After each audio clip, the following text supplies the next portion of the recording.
Welcome to the No BS Spiritual Book Club's live streaming interview series, where leading new thought teachers, speakers, and authors share the intimate stories behind the 10 best spiritual books that inspired them the most on their spiritual journey. From well-known classics to hidden gems you might never have heard of, the No BS Spiritual Book Club saves you time and money by sharing reliable recommendations from those who've walked the path before you.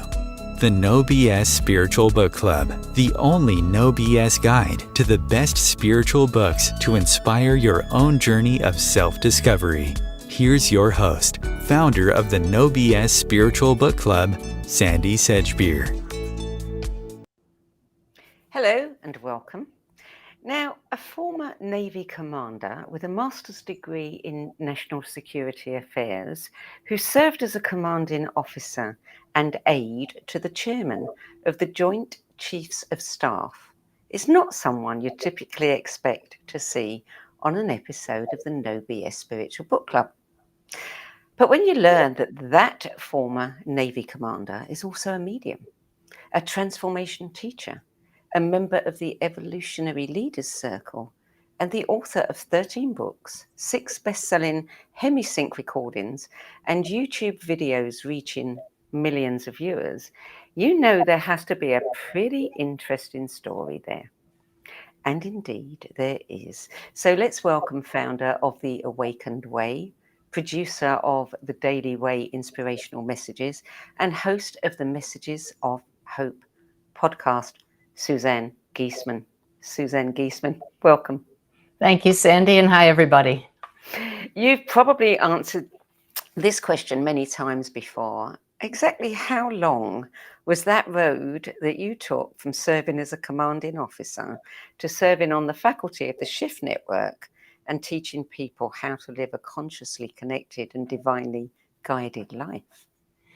From the time I retired from the Navy until I became faculty with the Shift Network was about 13 years, but all kinds of things were happening and blossoming in those 13 years. I am sure of that. Yes. So where did this journey, the spiritual journey, start for you? It started on 9/11 when I was in the last aircraft in U.S. airspace with the chairman of the Joint Chiefs of the U.S. military. That up close and personal view, flying over Manhattan, then returning to the Pentagon and stepping over pieces of jet engine in the grass, looking at the gaping hole in our office building that we had just left hours earlier, really started me asking questions like, why are some people in the wrong place at the wrong time? I didn't get satisfactory answers, so I just went back to my normal way of living until life caught up with me in the very unexpected death of my stepdaughter, Susan, who was a sergeant in the Marines, struck and killed by lightning. And I could no longer ignore at that point that there are some questions I need answers to. And so it was my search for Susan's spirit, which I just knew intuitively had to still exist. When I looked at her body at the funeral, I just knew there is something that enlivens the body. She can't be gone, and I'm going to find her. So that became my new mission. And that mission has now expanded from serving my country to serving humanity, which is so rewarding. I can imagine. So did you have no inklings in your childhood, no little experiences, nothing at all? Nothing. I see now that I was intuitive, especially when I served as the chairman's aide, because you had to know what he wanted before he asked for it. So, but was that just forward thinking? Was that thinking ahead, or was it intuition? I feel probably a little bit more of the left brain side, but no idea there was a spirit world. Never saw spirits, which is why I love teaching now, because number one, people pay attention because I'm not woo-woo, and they trust me. And they say, well, if she can do it and I've never seen spirits, then maybe I can too. And that is the truth. Everybody can learn. What about your former comrades and colleagues? I mean, what do they think? There are only a very few who are very skeptical, one of them being the general who I served. And the rest are just so open to it and intrigued, because most people have a basic belief that there is more, and they're just afraid to talk about it. So those who are no longer in uniform, who I've kept in touch with, just think it's fascinating and want to know more. Well, you've always been a great reader, and you talk about the fact that when you and your husband lived on your boat for many years, you took 200 books That's on board with you because That's that was the pre-Kindle days. And when you actually stopped living on the boat and you took the books off, what was it? The boat was about 5 inches higher. We call it the water line. You could see on the boat where the water was before the books came off, and afterwards it came up 5 inches. You know, most sailors would be appalled because you try to keep your boat light so you go faster. When it came to books, we didn't care. That they're sacred to us, and we just love reading. We don't even watch TV at all to this day. So it was a natural, and Kindle has been a big saver in that regard. Oh, absolutely, I'll say. Yeah. So what kind of books were you reading before 9/11?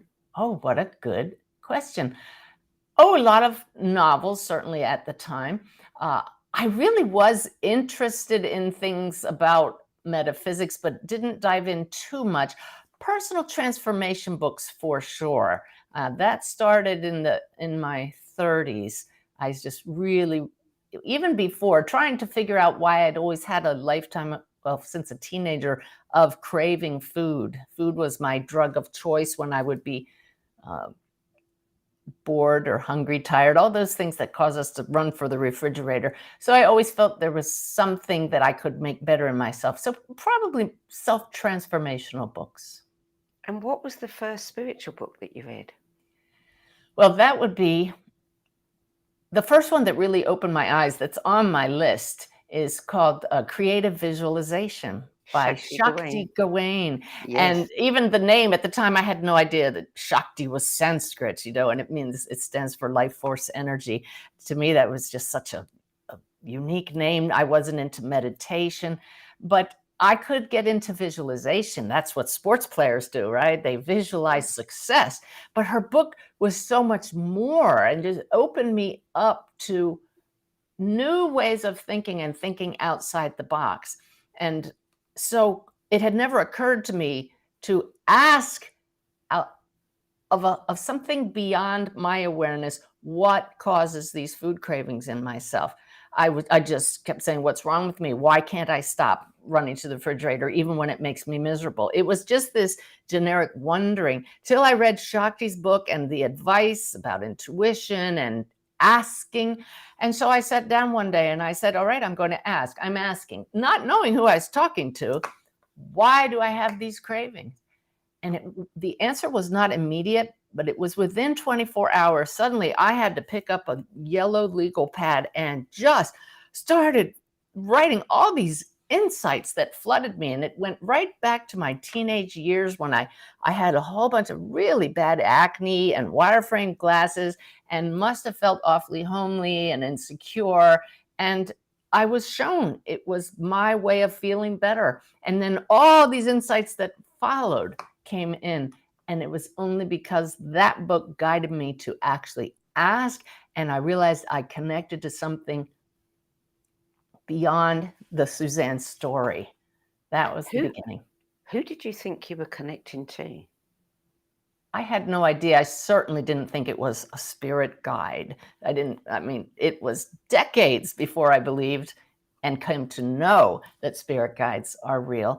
I didn't really even think about God. I grew up in a family with no religion. I was not raised in the church at all. We weren't even really encouraged to talk about God.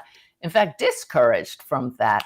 So I probably just chalked it up to some higher power, but Shakti left it very open-ended in that book. And I could embrace that we just trust that you will get insights if you do this practice. Well, Shakti's book, which is Creative Visualization, Use the Power of Your Imagination to Create What You Want in Your Life, was published in 1978. And that is the first book on your list. The second book, Real Magic, Creating Miracles in Everyday Life, same theme, different author, Wayne Dyer, published in 1992. What did you find in Wayne's book? a miracle mindset. I was always a positive thinker. I've always been enthusiastic about things that I'm interested in. In fact, my parents call it my enthusiasm. They even coined a word for it because I'm always pretty bubbly. Well, not quite always, but most of the time. And Wayne's book just caused me to think even bigger. And this idea of creating miracles with your thoughts was really new to me when I read that. It was the first of his books that I read. It's so funny because when I saw his name on the book and saw that he's the best-selling author of this book called Your Erroneous Zones, I misread it then as I had every time before. I thought it was Your Erogenous Zones. And, that's some book about sex, and I'm not interested in that. And the laugh, the joke was on me because later I found out that it wasn't that at all. But real magic so spoke to me that I started giving it as gifts to other people because it was so transformational when you applied intention, which was a major theme of Wayne's, and belief and that miracle mindset. Miracles really did happen. But at the time, for me, where I was spiritually, this was still about 25, 30 years ago, that was all happening within this reality. I still didn't realize that we're tapping into a greater reality, a greater intelligence, a field from which those miracles arise. So it didn't matter just applying. It didn't matter that I didn't realize there's a greater reality. The processes and tools that he taught in that book worked. And that was just amazing to me. Now, you said that Wayne actually came to your house for a reading, and he personally endorsed 2 of your books, and you stayed in touch for quite some time. So somewhere along the line, you read the book. Later on, you met Wayne. How did you come to meet Wayne? Oh, my goodness. Well, I loved his book so much. Then I read everything he wrote, including, that's how I found out it was Erroneous Zones, because I went back and read that one. And many of his books in the latter part of his career were published by Hay House. So when I became an author and I wrote my first metaphysical book, I gave it to my agent and I said, yeah, you came up with this list of potential publishers, but send it to Hay House. I would love to have a Hay House book. And he'd never even heard of Hay House because he was not normally a spiritual book agent. And so I sat practicing the tools from way back reading Real Magic, and every day stated my affirmation, I am a Hay House author. That book got picked up by Hay House in record time, 2 weeks. They didn't even do the normal process. There was something about that book, they said, and I know what it was. I used the Real Magic on it. So once that goal was achieved, I said, well, we need to up the ante here. All right. I am on a first name basis with Wayne Dyer. That became my daily mantra now that I was a Hay House author. I didn't know how it was going to happen. I just put it out there to the universe, and it came together so beautifully when I coincidentally, and there are no coincidences, met his sister-in-law who lived in my community in Florida. It was like I could hear the angels singing, like I could see this coming. Next thing you know, she had signed up for a class I was teaching. And I just went up to her and I just said, I set a goal that I would one day be on a first name basis with your brother-in-law, Wayne Dyer. And that's the only seed I planted. And when he came to visit his brother and his sister-in-law, my friend there in Florida, she gave me a call. She said, Suzanne, Wayne's in town. Would you like to give him a reading? It was one of those moments. I have goosebumps remembering it. And you try to be calm, but you think, would I? And so he actually came to my house, which at the time, even to this day, it would be a big deal. But at the time, I really had to pull out all the stops to not be nervous and not let my ego go to my head. It was a beautiful session. He spent an hour and a half at the house talking with my husband, and thank goodness the session went very well for him. And he just willingly gave me a glowing endorsement for 2 subsequent books. And we would email back and forth using our first name. So there you go. The real magic really works. Yeah. So what was the first book that you had published? Well, my first metaphysical book is The Priest and the Medium. It was a biography of medium Anne Gaiman. I wrote it before I had any idea I would one day be a medium. I had just found through a medium who brought through our Susan that mediumship is real. And I had to tell the world. And having published already a book about conquering your cravings from the transformation in my life, thanks to Shakti, Gawain, and Wayne, it was The Priest and the Medium was my way of letting the world know mediumship is not crazy. It's real. Our loved ones are really right here. And writing The Priest and the Medium led me to meet other people that helped my abilities unfold. So it's all that web that we're part of. Yeah. So how did you become a medium? When did you first, connect with somebody who was no longer here? Well, because I wrote Anne Gaiman's biography, I met her next door neighbor, Janet Nohavik, a wonderful evidence-based medium, meaning we're not happy with airy-fairy messages like, oh, your loved one is right here and they love you so much and I see a beautiful white light around you. Mm-hmm. You have to give how they died, what they were like, what kind of work they did, the evidence. Can you imagine how that spoke to my left brain military side? So Janet Nohavik said, well, you wrote Anne's book. Will you write my biography? I agreed to do it because the hook for Janet was so clear. She was a former Catholic nun, now working as a medium.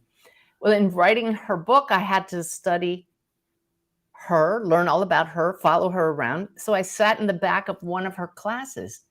I had never been to a class on mediumship, but she taught these systems. This is how you connect. And I thought, wow, you can learn to do this?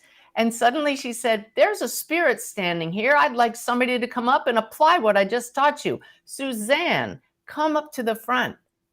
Sandie, I wanted a hole to open up in the floor so I could fall through it. I couldn't do that myself.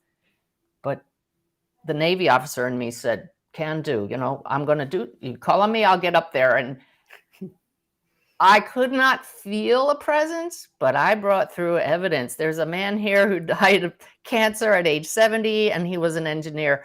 And this woman in the class says, that would be my dad. And I thought I was just making it up until Janet brought through evidence about the same man, really good evidence. And she said, get some more, Suzanne. Next thing you know, I'm hearing twinkle toes and I'm seeing black patent leather shoes. And the girl in the room says, oh, my dad was a ballroom dancer and everybody called him Twinkle Toes. And I said, I can do this too. I can bring healing to people like that medium brought to our family when she showed us our Susan is here. And from there on, this has been my driving motive in my life, just to get better and better and help other people connect as well. Well, then we should not be surprised at the title of your next book, which is The Afterlife Experiments, Breakthrough Scientific Evidence of Life After Death by Gary Schwartz. Yes, I became so interested in learning more about the possible spirit world, which before I read that book, I didn't know if it existed. And now I guarantee everybody it exists. Death is not the end. I say this with total confidence from the preponderance of the evidence over the years.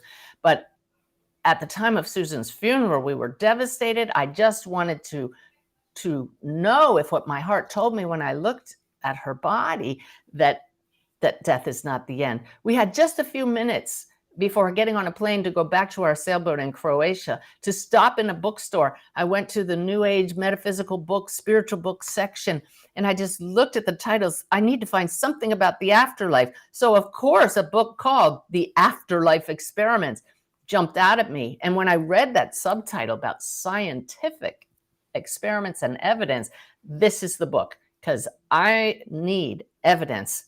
And Dr. Schwartz's book interviewed 4 different mediums and talked about the double-blind, triple-blind experiments he did with them, and really showed me this can be scientifically shown to be real. And one of the mediums in that book was Anne Gaiman. That's how I learned about her. And Sandie, come to find out, she lived only 5 miles from the home we had left behind and rented out when we took off sailing on our boat for years. So because of Susan's death, we stopped the sailing, moved back into that house, and I met Anne Gaiman. It's all just meant to be. The connections came about. And then I end up connecting with Dr. Schwartz myself. He calls me out to the University of Arizona and puts me through these double and triple blinded tests. And I became one of his go-to mediums. And to this day, I'm working with him from time to time in experiments to help everybody use technology to connect across the veil. Are you working with him on his experiments with the phone? I do. I'm not in the technology side, but he has certain spirits across the veil who are helping.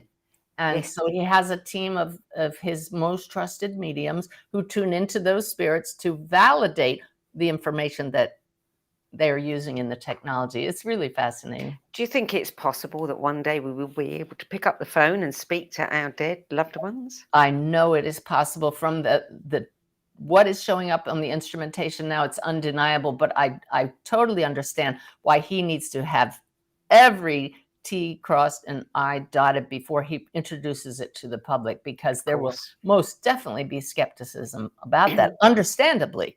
But Yes. I know from interacting with these spirits and getting the evidence from them that I just can't deny that they really are trying to help. Yeah, amazing.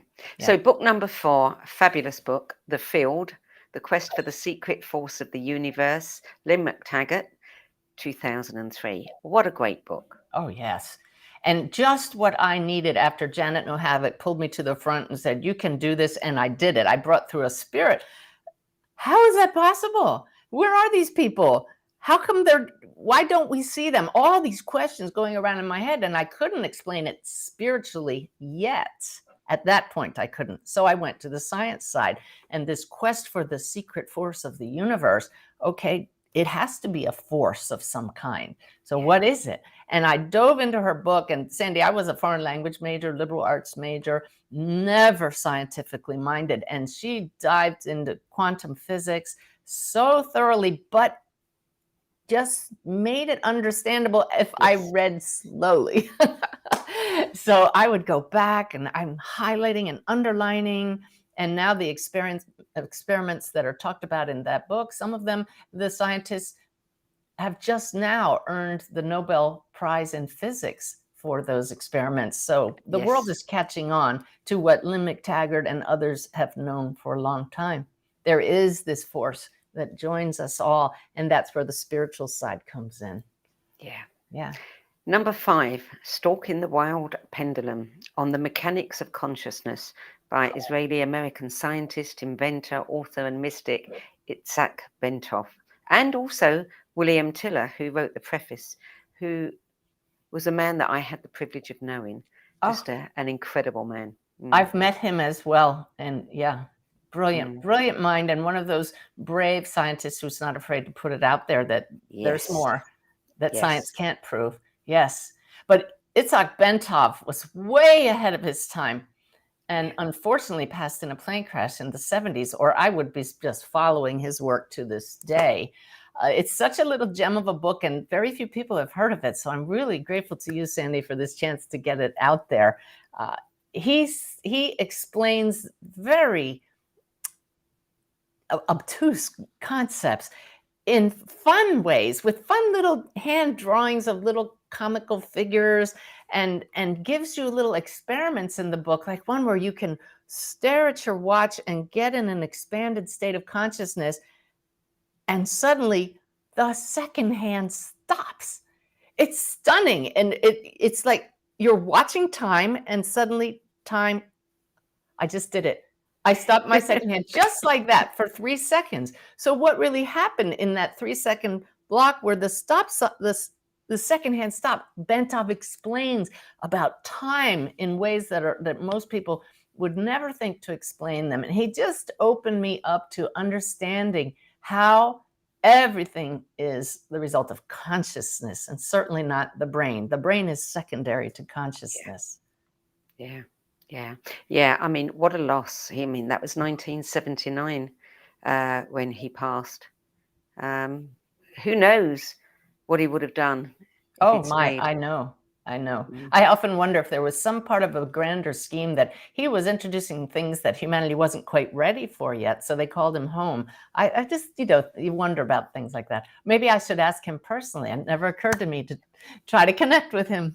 Well, I'll tell you what, we have a 3-minute break coming up right now. So while we're on that break, see if you can tune in. That would be Okay, we'll fun. be back with more from Suzanne Geisemann after this break. Stay tuned. Om Times TV. Maya Angelou once said that there is no greater agony than bearing an untold story inside you. I'm Sandie Sedgbeer, and when I'm not hosting Om Times Media's flagship radio show What Is Going On and the No BS Spiritual Book Club, I help people share their untold stories. Books are my life, my joy and my passion, and there is no greater reward than helping aspiring writers get their books out of their heads and into the hands of those who are waiting to read them. If you feel that you have a book in you but don't know where to begin, visit sedgbeer.com. Click on the Work With Me tab and find out how my experience helping others tell their stories might be just what you've been looking for. That's sedgbeer.com, sedgbeer.com.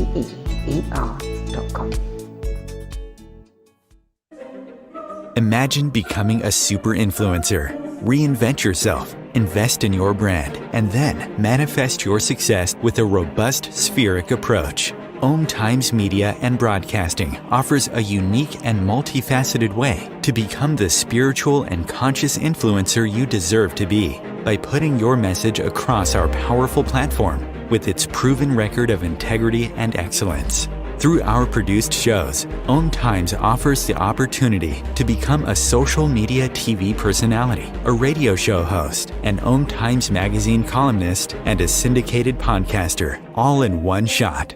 By live streaming your show on Om Times TV and broadcasting it across the extensive Om Times radio and TV networks, you become more than a host. You become an ambassador and a force for positive change. Om Times. Open yourself to the possibilities. There are 16 million children struggling with hunger in America. That's 1 in 5 daughters, sons, neighbors, and classmates who don't know where their next meal is coming from. Yet billions of pounds of good food go to waste every year. It's time we do something about it. Feeding America is a nationwide network of food banks that helps provide meals to millions of kids and families in need. Visit feedingamerica.org to help them feed even more. Together, we can solve hunger. Together, we're feeding America.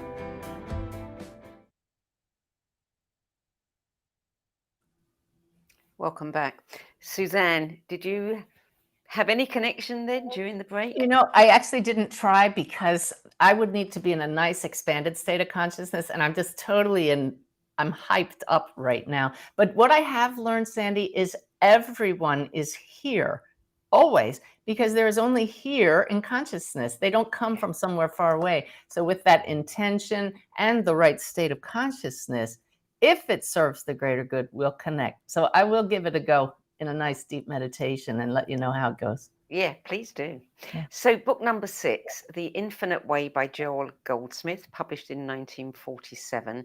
You have a powerful story to tell about the role that this book played in your life. Do I ever? I found Joel Goldsmith when I was reading a lot of spiritual books about the higher power. I probably picked him up in a Unity Church bookstore somewhere. He has a vast library. And I love how he calls this life a parenthesis in eternity. So I relate to his philosophy and his understanding. And The Infinite Way was his smallest book, and I read it some time back. And like always, I highlight books as I read. Well, fast forward 5 years, and I had an experience where I asked, if we can connect with anyone, I'd like to try to connect with Jesus, because he was not part of my life growing up. And I would really like to believe that this is him. So when I actually felt this presence, this incredible loving presence merge with me, it was like nothing I'd ever felt. The love was overwhelming. And I said, I need evidence. So you can even put Jesus to the test, right? I need you to tell me something I couldn't possibly know. Give me a Bible verse that is relevant to you being here right now. And it was the perfect test, Sandie, because I'm not familiar with the Bible, having not been raised reading it. All of a sudden in my head, Thessalonians 2:13. I had to say to my husband a couple minutes later, what is Thessalonians? I didn't even know it was out of the Bible. And it turned out to be so relevant about trusting the Spirit when you feel it in your heart. The next day, this same presence descended upon me and without asking gave me another Bible verse that was pretty much the same message, but from 1 Corinthians 2:14. And I can state these offhand now, but to rattle off numbers, chapters, and verse was so outside my whole BS, belief system, right? And so that's my term for BS, belief system. So those two verses became very sacred to me. I went and looked up how many verses are there in the Bible because they were so relevant. There are 33,000. And I started opening at random, and so many would have been irrelevant. So this was a really beautiful experience for me to validate that you ask to speak to Jesus or higher beings and masters. When your heart is pure, they will come to you, to any of us. Well, a few months later, I was getting ready to get on the road, and I heard this voice. I didn't know who it was, say, get Joel Goldsmith's little book. And I'll cut to the chase. I was guided step by step to start at the beginning of the book and read page by page, not just the parts I'd highlighted. And they're little pages, so it didn't take me long to get to page 27. And there was that one Bible verse, but there were no quotation marks. He just paraphrased it. There was no reference to a Bible verse, no word of Thessalonians or Corinthians. 2 pages later, another familiar phrase. I said, could that possibly be that other phrase? It was not annotated. I had not highlighted it. Yes, 5 years earlier, I read those words, but they meant nothing to me. I highlighted other pages. I Googled the two phrases, and when it popped up to be Thessalonians 2:13 and 1 Corinthians 2:14, the exact two verses, and I was led to that book by a higher being, it absolutely changed my entire worldview and my view of God. I knew there is a God, a higher power, a source. Everything I'd read about the field, everything about making miracles, all came down to this knowing from that incident with Joel Goldsmith's little book that we are being guided moment by moment. So his writing can be a little heavy, a little biblical at times, but not overtly. His writing is a little archaic, but I have a copy right over here beside me. I have another copy downstairs. I don't even have to open it to recreate that sacred moment when I came to know we're part of this web. Book number 7, The Way of Mastery by Shanti Christo Foundation, published in 2012. There's actually 3 books here, aren't there? There's Yes. part 1, The Way of the Heart, part 2, The Way of Transformation, and part 3, The Way of Knowing. So tell us about this book and what it meant to you. Yes, Bill, along this path that these books have been taking me on, I discovered I'm a medium, and I started doing readings. And of course, you start with friends and neighbors, but I was doing so well that the neighbors are recommending neighbors, and now I have a waiting list way back when I first started, 2009. And this one woman came for a reading, and her name was Donna Kelly. She was one of my very first clients, and her reading went so well that she started recommending me to friends. And they would come and they'd show up, and I'd say, how'd you hear about me? Well, I'm a friend of Donna Kelly, who just passed last year. So Donna, thank you for starting me on this path. Well, all these women, what they had in common was they were part of a book study group solely devoted to reading and discussing and studying the Way of Mastery. So I got the book, and at the time it was an investment for me. It cost $50 at the time. It's now down a bit, but big, heavy book. And I started reading it, and I said, these words are the same words I'm getting when I channel my guides. So it must have been after 2009 because I started channeling in 2010. But words carry the energy of the author. No matter who the author is, whoever the source is, there's all one source, of course.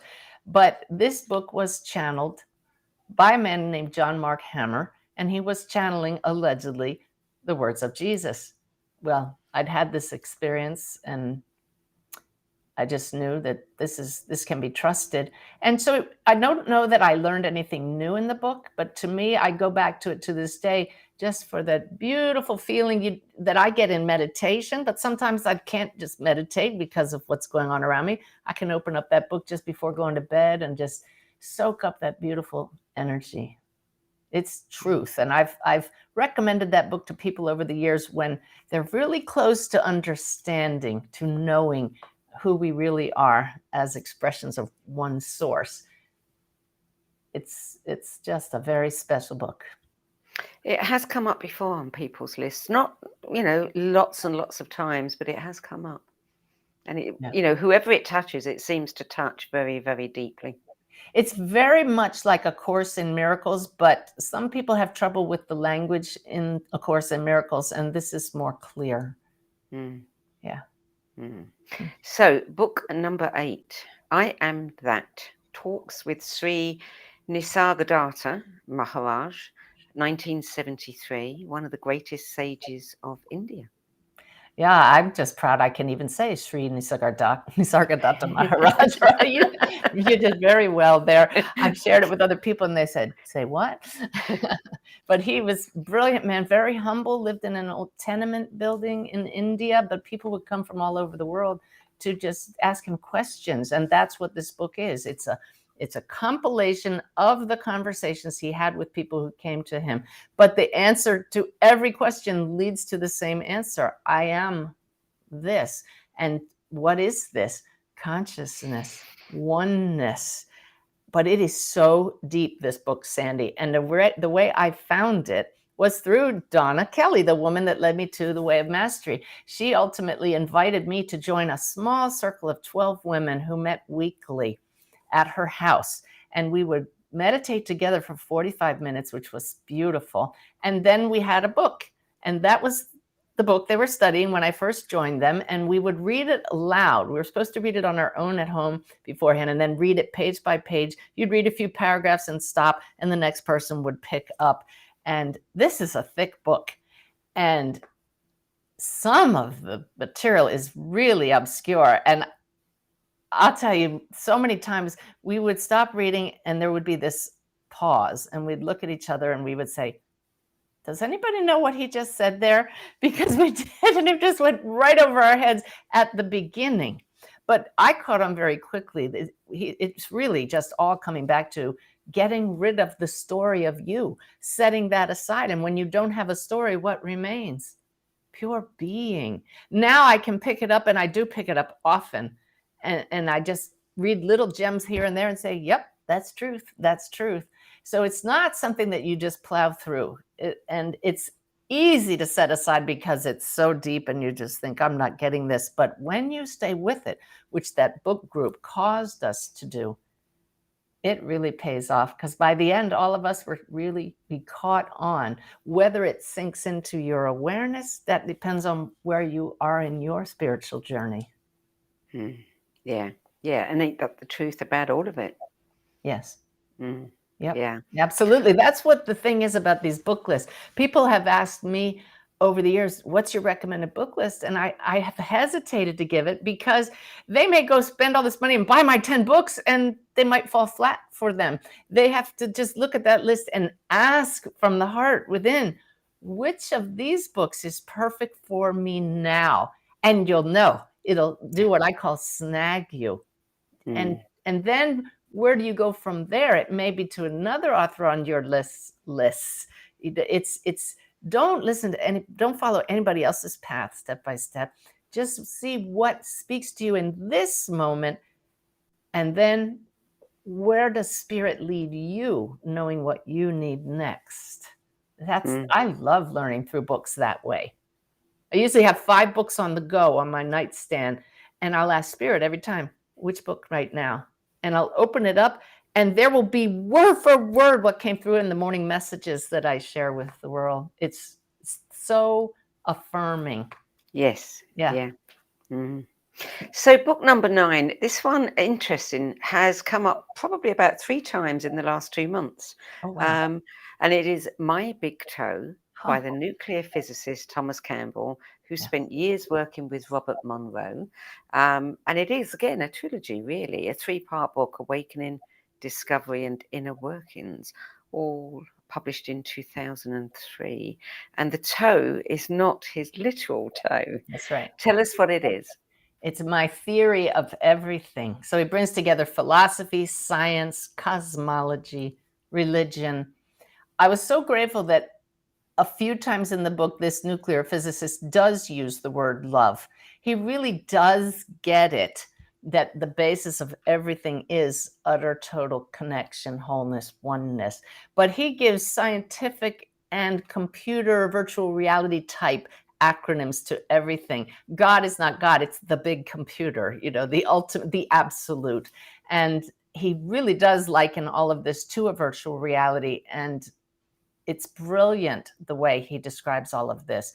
So whether you call this a virtual reality or a dream, I don't like when people use the word illusion, because it's very real to us, especially those of us who are suffering the passing of a loved one, but it's not the only reality. The illusion is when you think it's the only reality. And so Thomas Campbell is funny, but in a scientific, funny kind of way.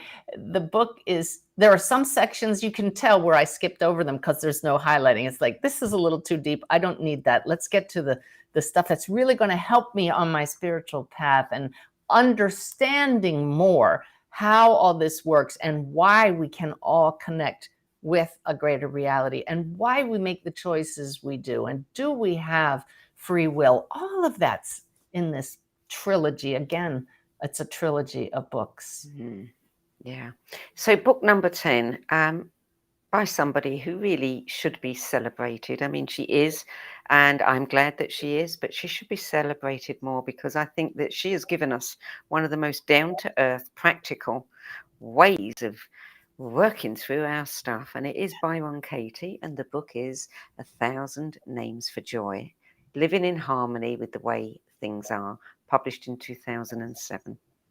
I love Byron Katie's work, even though I found it very frustrating at first. All of her books come down to doing what she calls the work, where you ask 4 questions.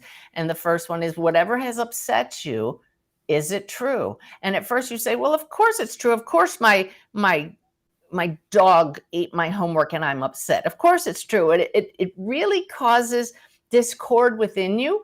And that's always a gift if you're willing to look at it. And she shows you how to look at things a different way and find peace. I trust her because she had a complete break with reality, which allowed her to see, we are not these stories. We are not these bodies. We are this. I am that. She had a visceral experience of it and had to learn how to be human again and act in a body. And the 1,000 Names for Joy is great because I now call God Joy and Source. I use different names, but Joy is my go-to name. There's a pillow behind me here. It has Joy on it, and Joy's up here. I call us Joy Us. We're all joy and expression. But this is a beautiful book to pick up and put down when you just need a reminder of that, or want to bask in that beautiful energy of knowing I am this joy. Her husband, Stephen Mitchell, wonderful author in his own right, would give her a phrase out of the Tao Te Ching and say, what do you feel about that, Katie? They call her name's Byron Katie, but everybody calls her Katie. And what are your thoughts on this? And so they're just ad hoc reflections that just flowed from her as she is in that expanded state that she's always in. She's seeing from that higher perspective. So this book shows you how to see the ups and downs of being human from a higher perspective. And when you just read one after another and pick it up here and there, it shifts the way we all see reality. And boy, do we need to do that. My teaching of the Awakened Way is all to help us understand you shift to a higher state of consciousness, not a different place, but the soul's awareness, and that changes everything. So all of these authors have brought me to this awareness, and just such a beautiful, joyous life. Yeah. I saw Byron Katie a few times when I lived in America. I attended some of the free afternoon sessions that she would give as she toured around the country. And it was so interesting to watch people go up on that stage convinced of the truth of a problem that they had that was causing them great distress, and then watch them walk away about 20 minutes later as if the world had been lifted off their shoulders. Oh, you're reminding me right now of one where this woman got on the stage and was just couldn't stand the current, whoever at that time the acting president was, and just was so filled with rage and hate and anger and upset. And by the end of like 15 minutes of working with Katie, she had to admit he's not that bad. And the whole audience was laughing because she could not have imagined that. And boy, does everybody need a dose of Byron Katie in this world, no matter if it's over your political views or anything. We just need that shift in perspective. Yeah. Yeah, and for anyone who doesn't know her work, and I can't imagine there's many people, but you never know, go and check out thework.org and have a look at that. And there's lots of free things to play with there. Talk about shift your perceptions. Okay, so that is the end of your 10 best list. Tell me what you're reading now. Oh my gosh, what am I reading now? I haven't read in several days because I'm preparing for a new class with the Shift Network. So what am I reading? Oh, I'm rereading The Third Jesus with Deepak Chopra. I always love his work as well. I was surprised he didn't get on my 10 best list because I've read almost, no, he has so many books. I haven't read everything he's read, but quite dozens of his books. What else is on my table?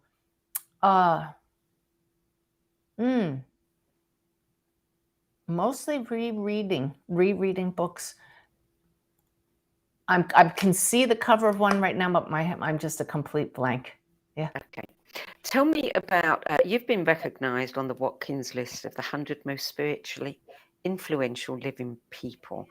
How do you feel about that when you think back, to what you were doing 30 odd years ago? It is so humbling. Yet it's such an honor. What I love about that is if it helps me bring this work, The Awakened Way, to more people, what an honor that is. I can't tell you, Sandie, the number of people who come up to me and say that my work literally saved their life.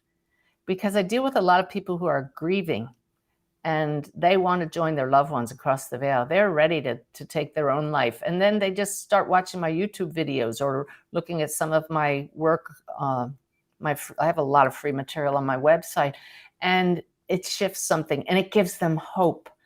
So that list has helped me, just shows actually that I'm right on mission, right? Reach as many people with the messages of hope. My goal is to take people from an emptiness that can't be filled to a fullness that can't be contained. That's the phrase that I use because that's how I feel most of the time. I tell people I'm so overflowing with love for everyone. I just want to spew it all over, which does not create a great visual, but I never felt like this before I awakened to who we really are. But once you allow yourself to feel that and realize this is not the only world, your world changes.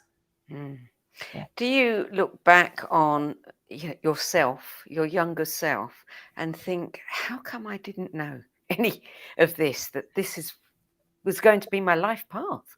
I know why I didn't know, because I would not have been the military officer I was.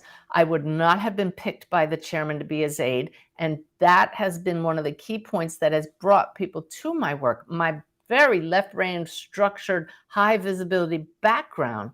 So if I had known, I would have been a different person. And I just trust, and I hope everybody trusts, that everybody's path unfolds perfectly. And when you can look back and see that even the most challenging, devastating parts, like the death of my stepdaughter, lead to growth and evolution, not just for ourselves, but to the whole that we're a part of, then the gratitude just flows. Yeah. Tell me about the Evolutionary Leaders Circle that you're a member of, and you're also part of the humanities team. I mean, what are these organizations doing? They are people from diverse backgrounds who are all aware of the concept of oneness, that at a deeper level, we're all joined by one conscious mind, one source. And so we all come together, and working together help more people around the globe to understand we need to work together to shift consciousness, to understand oneness. Many of the people in the Evolutionary Leaders group, which is by invitation only, are part of Humanity's Team, which is the most fabulous platform for learning about oneness and consciousness, a nonprofit organization. And I have an upcoming master class with them, my second, this summer. It will come out. And they and the evolutionary leaders really work from the heart. It's not about profit at all. It's not about money or numbers even, but the numbers are important. We need to get to that tipping point by getting more people to understand it's not me against you and us versus them. It's joyous unity, right? So tell us about the Awakened Way. You've got an app. You send out lots of inspirational messages. What is the Awakened Way? And the Awakened Way app, it has daily messages that I get from my guide, fantastic for inspiration and helping to share the awakened way of living, which is simply an understanding of three basic principles: that we're not only human, and my work has really shown that to me. We are also and primarily souls. And number two, you're part of one big web connecting all that is, and that web has shown itself just in this 1 hour together. And the third one, that the creative healing force of the universe is love. Not human love, but this total lack of separation. That's my definition of love. When you just know that we're all connected at a deeper level. When you abide by those principles, when you trust all of that to be true, it becomes your experience. And then you live what I call a consciously connected and divinely guided life. And it's just a wondrous way to live. Like you said, when I look back on the way I used to be, craving food, running to the refrigerator, down on myself, up and down moods all the time, judging other people, comparing myself, not feeling good enough, all those human things that are so common to all of us when we think we're only human. Compared to now, I just want everybody to find the peace that comes from living this way. Suffering really does not have to happen. Yeah. Pain is part of life, but suffering does not have to last. Yeah. So 13 books and 6 best-selling hemi-sync recordings. Tell us about those recordings. Are they meditations? Most of them are, but some of my recordings you can even listen to in the car, but not recommended. They have binaural beats on them. If you listen with headphones, they bring your brain rapidly into a synchronized state that creates a frequency that's optimal for meditation. So people that use them, if anybody just has to read the reviews, say, oh my gosh, I've been meditating for years and I never experienced that kind of an expanded state. All of the scripts that I narrate to this special music with the binaural beats were given to me, channeled from my guides. So the hemi-sync company never changed a single word in my script because it was just literally divine. And it's a wonderful meditative tool. I have a series that helps people learn to connect across the veil, whether for mediumship for others or connecting with your own loved ones. And then I have a Tools for Awakening series that is just designed to help you really experience your higher self. Yeah. Have you spent time at the Monroe Institute yourself? I did. I have been a guest trainer, an outside trainer for them for several years, multiple occasions, just like Tom Campbell, who wrote My Big Toe. When I read that book, I had no idea that just like him, I would be teaching there. And I love their work at the Monroe Institute. Yeah, me too. Me too. And I love hemi-sync as well. Suzanne, when we started this conversation talking about 9/11, the experiences you had then, the belief systems that you had then, or lack thereof, Right. What you must have been thinking at that incredibly impactful time. Looking back now, have you changed the way you view that incident? You know, Oh, your completely. connections. Yes. Yes. There are two major points here that raises. Number one is, at the time I had no tools to deal with the grief and the desperation that we all felt. I didn't know what to do with it. I Yeah. had nothing religious or spiritual to fall back on. And now I have so many tools that I can get knocked off balance by normal human things. I'm certain my life is certainly not perfect, but the tools just instantly bring me back to peace. And that's what I love sharing with people. Back then, it was just horrible. Literally ran away, retired from the Navy and went sailing off into the sunset. And then Susan passed, and it's like Spirit saying, you can't run away. You need to learn these tools. We're here for you. But the second thing about 9/11 is, back then, you think, oh, that's pure evil. These people are, and you say all these human adjectives. And now I understand that hurt people, that people who are completely blinded to the light within are the ones that do evil acts and hurt others. And so I look upon terrorists or anybody who hurts other people, and I have compassion, which is such a different feeling than hatred. And that's the difference between fighting darkness with darkness and bringing the light into the darkness. So the practical side of the Navy commander is still here. We don't overlook things. We don't condone it. But I just come at things from a different angle, even though there's this practical part that says we just need to make sure that doesn't happen again. But in the meantime, let's bring the light in. Yeah, yeah. Hard one for people to really get hold of and learn to live, but very important. And the biggest key, Sandie, now I know, is understanding. What is that? I'm so sorry. Little alarm going off there. The biggest key is realizing that all of this pain happens within the human story. And that's where the awakened way, you are not only human, key is key. So what do? You shift your state of consciousness to that of the soul, which is beyond the story.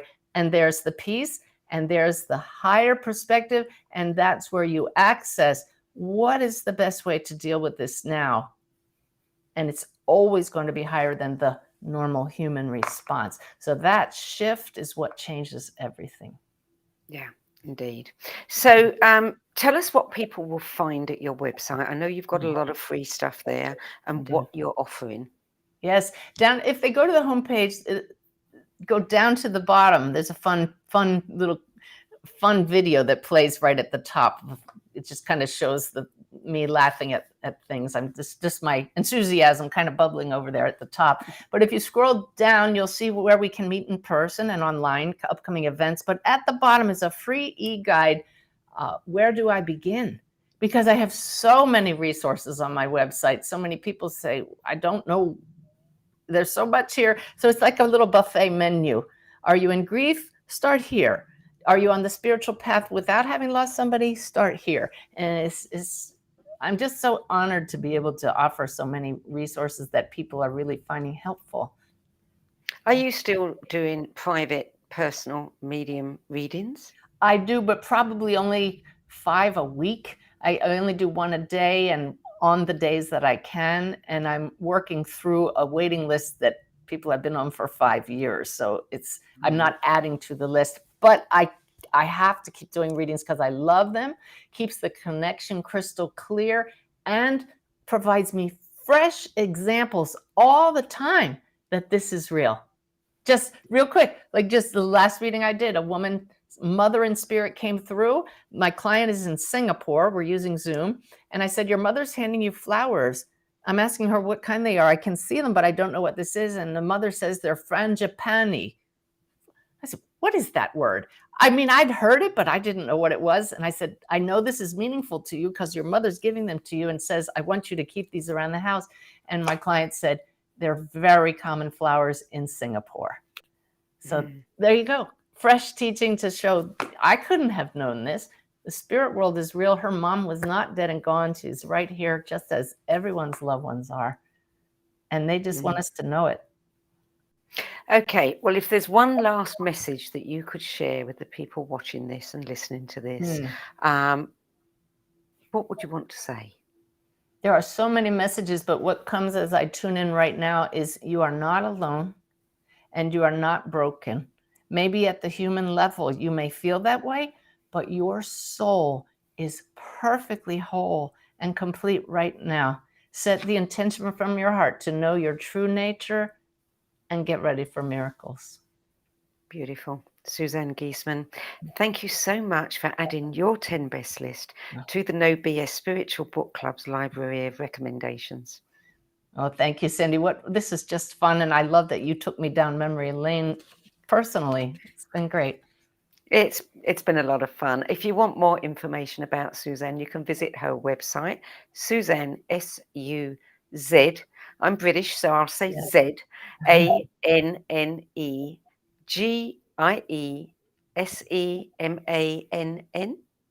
Yes. Yeah. Got it right. .com. That's it for this week.